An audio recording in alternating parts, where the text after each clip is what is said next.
Understanding relationship and रिप्रेशनल keys, और इसके हमारे पास जो सब हेडिंग है वो है students, class, teachers and teachers class. Okay, तो ये सारी चीज़ें हम इंशाल्लाह इसमें पढ़ने वाले। अगर आपको समझ नहीं आए कि मैं इस पार्ट में क्या क्या पढ़ाने वाली हूँ, क्योंकि शायद मैंने जल्दी बोल दिया, तो आप जो है ना डिस्क्रिप्शन बॉक्स चेक कर लीजिएगा, जिसमें मैं लिख देती हूँ कि इस पार्ट में आपको कौन कौन से टॉपिक पढ़ने को मिलेगा। ठीक है, ओके, तो सबसे पहले हम ये देखते हैं कि हमारे पास जो रेफरेंशियल की होते हैं वो क्या होते हैं। ठीक है, जैसे कि मैंने आपको बताया कि हमारे पास एंटिटीज़ और एंटिटीज़ के दरमियान हमारा कोई रिलेशनशिप है। ठीक है, तो उस रिलेशनशिप को प्रोसेस करने के लिए, सेटिंग करने के लिए, अगर वो मतलब आपस में अगर रिलेशनशिप और एंटिटीज़ के कोई रिलेशन है, ठीक है, तो वो रिलेशन किसका इस्तेमाल करके, रेफरेंशियल कीज़ का इस्तेमाल करके।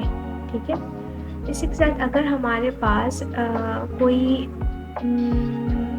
हाँ, हमारे पास जो ये कीज़ है ना, रेफरेंशियल कीज़, इसके कुछ ख़ास जो है ना रूल्स होते हैं, जिसको एक एंटिटी के अंदर कोई भी डेटा को स्टोर करने से पहले उसको फॉलो करना ज़रूरी है। ठीक है, इसी के साथ हमारे पास जो लार्ज डेटाबेस होते हैं ना, उसमें ये वाले कीज़ बहुत ज़्यादा इम्पॉर्टेंट होते हैं। इम्पॉर्टेंट इस वजह से होते हैं कि अगर हमारे पास कोई रिकॉर्ड है, ठीक है, तो वो रिकॉर्ड में क्या यूनिकनेस है ये आइडेंटिफाई करने के लिए हमारे पास ये चीज़ बहुत ज़्यादा इम्पॉर्टेंट होती है। इसी के साथ हमारे पास कीज़ के 2 टाइप्स हैं जो हम यूज़ कर रहे थे, RDBMS के। ठीक है, वो 2 टाइप्स कौन से, प्राइमरी की एंड फॉरेन की, लेकिन वो हम अभी डिस्कस नहीं करेंगे। पहले हम थोड़ा रेफरेंशियल कीज़ को और जान लेते हैं। ठीक है, अब आप समझे कि आपके पास एक मिसाल दी जाए आपको, ताकि रेफरेंशियल कीज़ आपको और अच्छे से समझ आ जाए। आप सोचिए कि आपके पास एक है बुक की लाइब्रेरी, ठीक है, और आपके पास हर बुक का ना कोई स्पेशल कोड है, जैसे समझ लीजिए B001। ठीक है, इसी के साथ अगर कोई इंसान आपसे बुक लेके जाता है, तो आपका जो वो है ना, क्या कहते हैं, उस इंसान का नेम नहीं, आपने उस इंसान का भी कोई कोड रखा हुआ है, जैसे C101। ठीक है, अपने उस इंसान का कोड है और बुक का भी कोड है, और उसने एक बुक ले ली जिसका कोड अभी मैंने आपको बताया था B001। ठीक है, तो अगर जब भी वो इंसान रिटर्न करने आएगा, सही, तो हमारे पास उसका रिकॉर्ड होगा, हमें पता चल जाएगा कि इसके लिए हमने रिकॉर्ड लिखा होगा कि हमने कौन सी कोड वाली बुक इसको दी है, तो यानी कि वो लिंक्ड होगा। सही, तो आपस में इंश्योरली कहने का मतलब ये कि ऐसा लिंक जो किसी इंफॉर्मेशन से हमें जोड़ के रखता है, उसको हम क्या कह रहे थे, रेफरेंशियल की। आई गेस समझ आ चुका होगा। ओके, अब जो नेक्स्ट टॉपिक है वो है प्राइमरी की। बेसिकली प्राइमरी की हम यूज़ कर रहे होते हैं ये चीज़ आइडेंटिफाई करने के लिए कि अगर हमारे एंटिटी के अंदर कोई रिकॉर्ड है तो उसमें क्या यूनिकनेस है। सही है, जैसे मिसाल के तौर पे हम पूरे क्लास का ड्राइंग टेस्ट ले रहे हैं, मिसाल, ठीक है, हम पूरे ड्राइंग टेस्ट ले रहे हैं, तो ड्राइंग ऐसी चीज़ होती है जिससे इंसान के माइंड का पता चल जाता है ना, मतलब एक मिसाल दे, ठीक है। ओके, तो अब हमने ड्राइंग ले ली। अब जब हमने ड्राइंग की सबसे ड्राइंग देखी तो हमें एग्जैक्ट समझ आ गई कि कौन से अंदर के साथ कौन से इंसान में क्या चीज़ यूनिक है।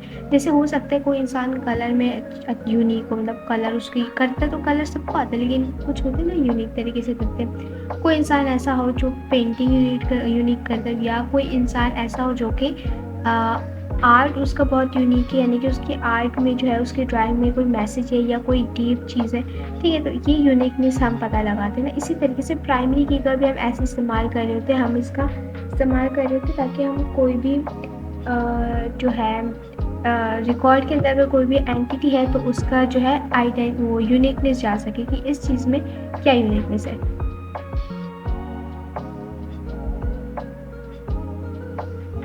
ओके, इसी के साथ अगर कोई भी हमारे पास अगर कोई एट्रीब्यूट है एक एंटिटी के अंदर और हम उसमें यूज़ कर रहे हैं प्राइमरी की का, ठीक है, तो ये प्राइमरी की फोर्स करता है कि वो उस एट्रीब्यूट को कि वो जो है ना कुछ रूल्स फॉलो करे। वो रूल्स क्या है हम ये देखते हैं। ठीक है, पहला रूल ये है कि अगर कोई भी एंटिटी है और उसके अंदर कोई रिकॉर्ड है, तो हर एंटिटी के अंदर जो है ना कुछ रिकॉर्ड अलग होना चाहिए, यानी कि कुछ यूनिक होना चाहिए, यानी कि जो एंटिटी की रिकॉर्ड्स है वो एक जैसे ना हो।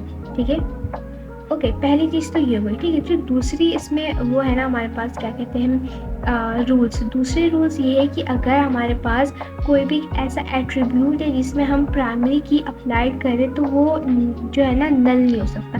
नल से मुराद खाली नहीं हो सकता, सही। अगर कोई एट्रीब्यूट में आप प्राइमरी की का इस्तेमाल कर रहे हो तो उसके अंदर कुछ ना कुछ डेटा स्टोर हो, वो चीज़ नल ना हो, ठीक है। तो आइए सबको प्राइमरी की भी समझ आ चुका हो और इसकी दो जो रूल्स है वो भी समझ आ चुके होंगे।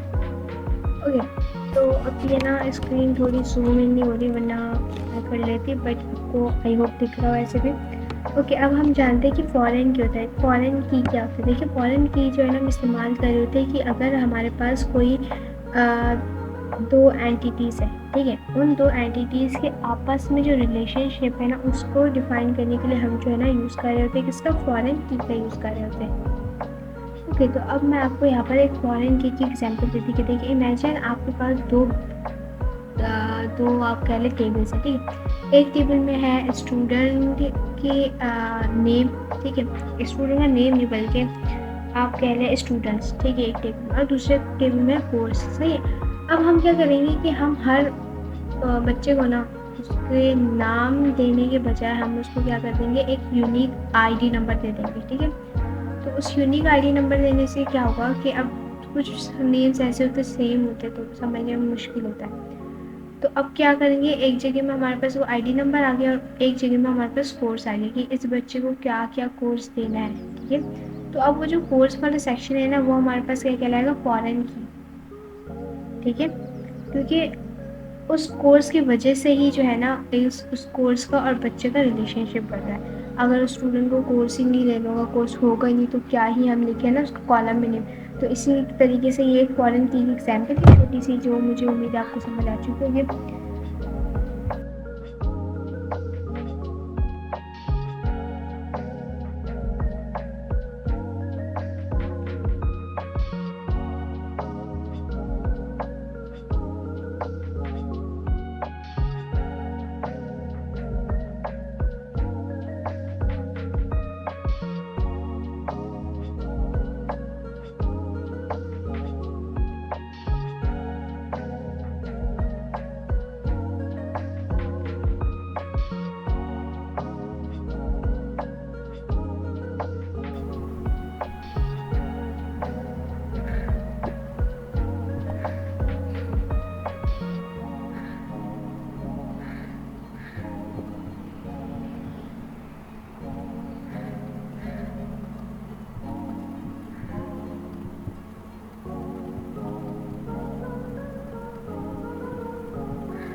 अच्छा, अब हम जो है ना समझते रिलेशनशिप एंड रेफरेंशियल कीज और रिलेशनशिप को हम ज़रा समझते हैं, क्योंकि आई गेस ये दोनों ना आपस में बहुत ज़्यादा लिंक क्या करिए। अगर रिलेशनशिप्स है तो वो किसके वजह से है? रेफरेंशियल कीज की वजह से। और ये दोनों चीज़ आई गेस कहीं ना कहीं आपको थोड़ी सी कॉम्प्लिकेटेड लगी होगी या फिर आपको थोड़ी सी कन्फ्यूजन बना रही होगी। इसी वजह से आपके बुक में ना इसको थोड़ा सा और एग्जाम्पल के साथ बताया गया। तो उस एग्जाम्पल्स को देख के हम समझने की कोशिश करते तो आई गेस तब आपके लिए थोड़ा नहीं समझना और ज़्यादा आसान हो जाएगा। दूसरी बात ये कि ये जो ना मेरा ये पेज स्क्रॉल डाउन नहीं हो रहा और मुझे रीज़न नहीं पता, तो आपने यही देखते रहना, लेकिन टॉपिक्स वैसे दूसरे। लेकिन फ़िलहाल अंडरस्टैंडिंग रिलेशनशिप एंड रेफरेंशियल की वाली जो हेडिंग है ना वो स्क्रॉल डाउन नहीं हो रहा है, दैट्स वाई कि मैं इसको नीचे नहीं कर पा रही, ठीक है। तो मैनेज कर लीजिएगा प्लीज़। ओके, तो अगर आप पेज नंबर 152 में देखिए तो आपके पास लास्ट हेडिंग यही है, understanding relationship and referential keys. तो आप ये हेडिंग अपने बुक में खोलें, अगर आपके पास बुक नहीं है तो आप एक PDF में खोलें, ठीक है। तो इसमें जो सबसे पहली हेडिंग है वो है स्टूडेंट्स टेबल, ठीक है। स्टूडेंट टेबल्स क्या होते हैं इसको अब हम ज़रा ध्यान से समझने की कोशिश करते हैं। ओके जो बेसिकली हमारे पास जो स्टूडेंट टेबल है ना वो वो हम इस्तेमाल करते हैं किसी भी एक स्टूडेंट का, यानी कि इंडिविजुअल स्टूडेंट के कोई भी पर्सनल इंफॉर्मेशन ऐड करने के लिए हम क्या यूज़ करते हैं, स्टूडेंट टेबल का यूज़ करते हैं, ठीक है। क्योंकि उसके नेम से समझ आ रहा है कि अगर जहाँ लिखा हुआ है स्टूडेंट टेबल तो ऑब्वियसली स्टूडेंट से ही लिंक्ड कोई चीज़ होगी, और स्टूडेंट से लिंक्ड क्या ही चीज़ हो सकती है उसके इन्फॉर्मेशन के अलावा। अच्छा, अब इसके अंदर ना हमारे पास है एक आईडी फील्ड, ठीक है। आईडी फील्ड को हमने सेट किया एज अ प्राइमरी की, and you already know that कि व्हाट इज प्राइमरी की। ओके, अब हमारे पास इसके अंदर एक आईडी फील्ड है जिसको हमने एज अ प्राइमरी की सेट किया, ठीक है। लेकिन इसी के साथ इसके अंदर एक क्लास फील्ड भी है जो हमने सेटअप किया है 1-to-1 फॉरेन की रिलेशनशिप क्लास टेबल के साथ, ठीक है। जैसे मिसाल के तौर पर मैं आपको बताती हूँ, क्लास एक हमारे पास है टेबल, स्टूडेंट टेबल। उस स्टूडेंट टेबल में हमारे पास एक आईडी फील्ड है, यानी कि जिसमें समझ लें स्टूडेंट के आईडी नंबर आ रहा है, तो आईडी को हमने एज अ प्राइमरी की सेट किया सही, लेकिन इसी के साथ उसमें एक क्लास आईडी फील्ड भी है, यानी कि समझ लें उसकी क्लास कौन सी क्लास में हो, ठीक है। तो इस क्लास क्लास आईडी जो फील्ड है उसको हमने सेटअप किया 1-to-1 फॉरेन की रिलेशनशिप विद क्लास टेबल, सही। क्लास टेबल के साथ हमने इसको क्या किया, 1-to-1 फॉरेन की रिलेशनशिप किया। तो यानी कि ये वाली जो चीज़ है हमारे पास 1-to-1 फॉरेन रिलेशनशिप, ये किसके साथ रिलेशन करती, क्लास टेबल के साथ। अब ये तो हमें समझ आ गया कि स्टूडेंट टेबल क्या है। अब क्लास टेबल क्या है वो इसी के नीचे हेडिंग है, उसको हम देखते हैं। ओके, तो क्लास फील्ड जो है ना, हम इसमें ऑब्वियसली अगर कोई स्टूडेंट है तो उस स्टूडेंट के क्लासरूम एक स्कूल है, ठीक है। अब स्कूल में जो क्लासरूम्स है, क्लासरूम के बारे में जो भी इंफॉर्मेशन है या जो भी चीज़ हमें स्टोर करनी है क्लासरूम के बारे में, तो उसके लिए हम कौन सा टेबल का इस्तेमाल करेंगे, क्लास टेबल का यूज़ करेंगे, ठीक है। इसी के साथ उसमें भी हमारे पास एक आईडी फील्ड है जिसको हमने प्राइमरी की के तौर पे सेट किया। जिस तरीके से स्टूडेंट्स टेबल में हमने एक आईडी फील्ड को प्राइमरी की के तौर पे सेट किया था, इसमें भी हमारे पास सेम यही चीज़ है। ओके, अब एक कॉमन सी बात है कि एक स्टूडेंट है वो हमेशा एक ही क्लास में एक्सेस कर सकता है, यानी कि मिसाल के तौर पे अगर आप किसी स्कूल में एडमिशन लेने जाओ तो ऐसा तो नहीं ना कि आपको चाहिए एडमिशन 4 क्लास में फॉर सपोज, लेकिन आपने 5 भी पढ़ना है, नहीं ऐसा तो नहीं ना। तो क्या होता है, स्टूडेंट एक ही वक्त में क्या होता है, एक ही क्लास में एक्सेस कर सकता है। उसके अलावा तो जा तो सकता है, लेकिन दूसरी क्लासेस में अलाउ होता है उसको ब्रेक टाइम में या उसके दोस्तों से कुछ लेना है इस तरीके से। लेकिन एज अ स्टूडेंट, यानी कि एज अ एजुकेशन के पर्पस में एक स्टूडेंट, एक बच्चा एक ही क्लास में एक्सेस कर सकता है, यानी कि एक ही क्लास में वो एक वक्त में पढ़ सकता है ना। ओके, तो अब इस चीज़ से हमारे पास ये प्रूफ हो जाती है कि स्टूडेंट टेबल में ना हमारे पास 1-to-1 रिलेशनशिप हो उसकी क्लास के टेबल के साथ, सही। यानी कि जो स्टूडेंट है उसका 1-to-1 रिलेशनशिप किसके साथ है, क्लास टेबल के जरिए। अब एक स्टूडेंट है वो एक ही क्लास में रह सकते हैं ना। अब ऐसा तो नहीं ना कि वो यहाँ बैठा, ये मतलब 4 क्लास में तो 5 भी पढ़ेगा 6 भी पढ़ेगा, ऐसा तो नहीं हो सकता ना। तो इसी चीज़ को हम कह रहे होते हैं 1-to-1 relationship with class table. अब आपको याद है हमने रिलेशनशिप की जब हम टाइप पढ़े तो उसमें एक आया था सबसे पहला टाइप 1-to-1, तो वो 1-to-1 क्या था वो इस एग्जाम्पल से मेरे ख्याल से तो आपको बिल्कुल समझ आ चुका होगा, क्योंकि ये बिल्कुल आपके स्टैंडर्ड की एग्जाम्पल थी और बहुत ही इजी एग्जाम्पल थी। तो आई गेस अब अगर आपको कोई कन्फ्यूजन थी तो वो बिल्कुल क्लियर हो चुकी होगी। ओके, अब हमें ये तो समझ आ गया कि भाई 1-to-1 रिलेशनशिप क्या होता है। अब हमने इसमें और एक चीज़ पढ़ी थी मैनी टू मैनी रिलेशनशिप, ठीक है।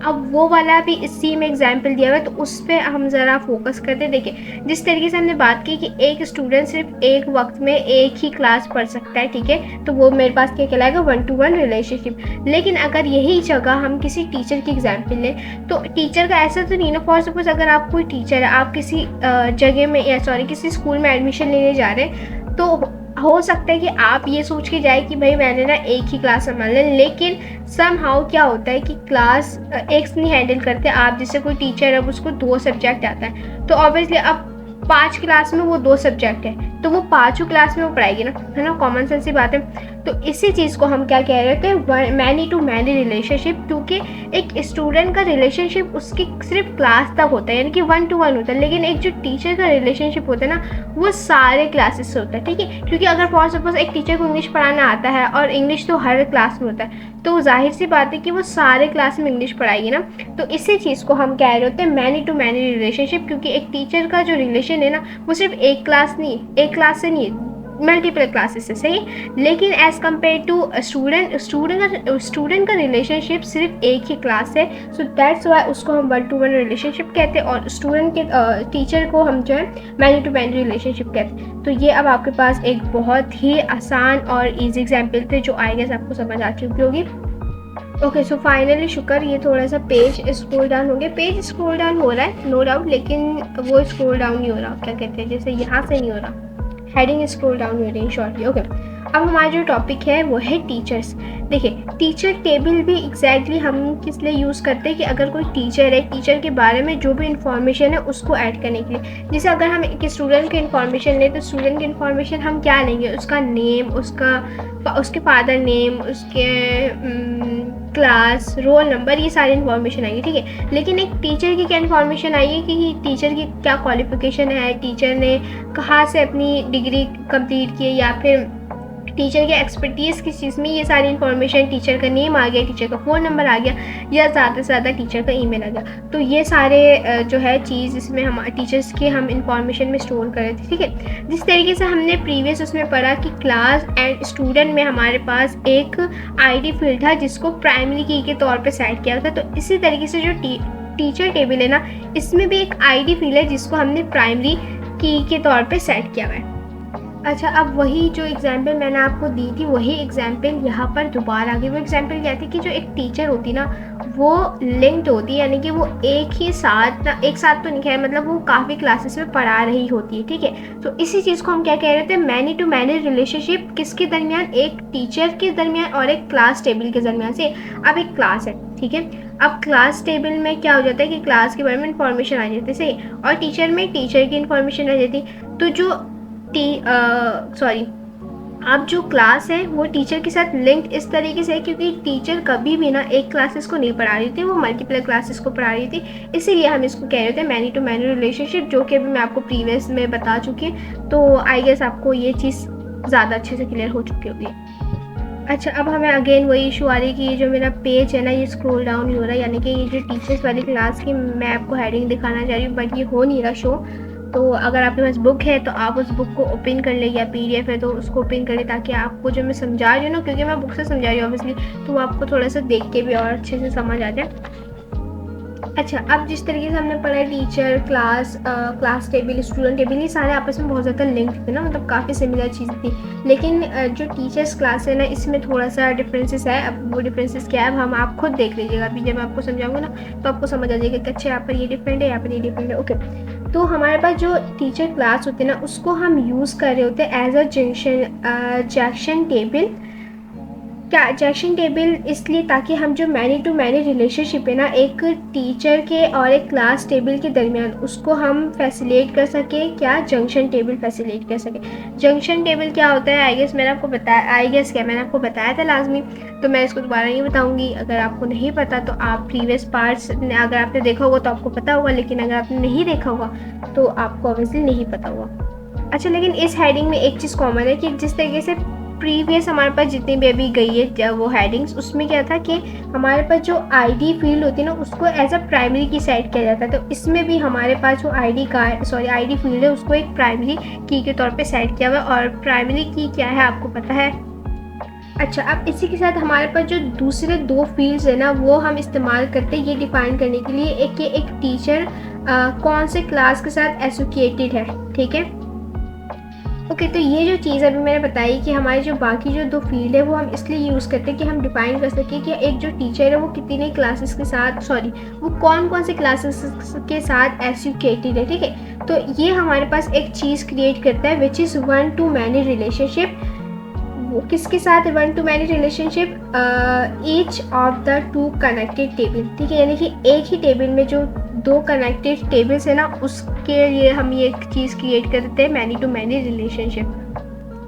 ओके, तो टीचर्स एंड क्लास टेबल जो है ना हम यूज़ करते हैं किसी भी टीचर्स क्लास आईडी फील्ड को फॉरेन की के साथ रिलेशनशिप करने के लिए, ताकि हमारे पास अगर उस टेबल में कोई रिलेटेड इंफॉर्मेशन है या कुछ रिलेटेड नॉलेज है तो उसको हम इजीली गेन कर सकें, ठीक है।